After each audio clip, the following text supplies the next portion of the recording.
ભાઈઓ બેઠા હતા, એમાંથી એક ભાઈ ઉભો થયો ને આ બાજુ બહેનો બેઠામાંથી એક બેન ઊભી થઈ, બે માળા માંડવા નીચે ભેગા થઈ અને લાકડી પડે એમ ભુવાના ભરવાડના ભુવાના ખોળિયામાં ખોળાની માલમાં માથું નાખી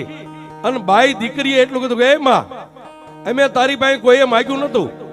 પણ તે એમ કીધું કે આજ માગો એ કરી દો. તો એ માં, મારે શેર માટીની ખોટ છે, દુનિયામાં કેટલા ભુવા ભગતો ભામા વાયણા વળાવ્યા, અરે ડોક્ટરોની દવા ખાઈને થાકી ગઈ, પણ મારી આ હુકાઈ ગયેલું ઝાડ છે, જો આમાં લીલા કોપડા ફોડીને તો દુનિયા તને માને કે તું મેલડી છો. ત્યારે આ બેનના મોઢામાંથી શબ્દ પૂરા થાય અને ભોરુડા ભરવાડના ખોળિયામાં મેલડી હતી, ઝારની મુઠ્ઠી ભરી અને એટલું કીધું કે દીકરી, દાઢી મૂછના ધણી જો આહુડું પાડે અને મેલડી કામ કરતી હોય, આજ તું એક મારી અબળા તો ગાયનો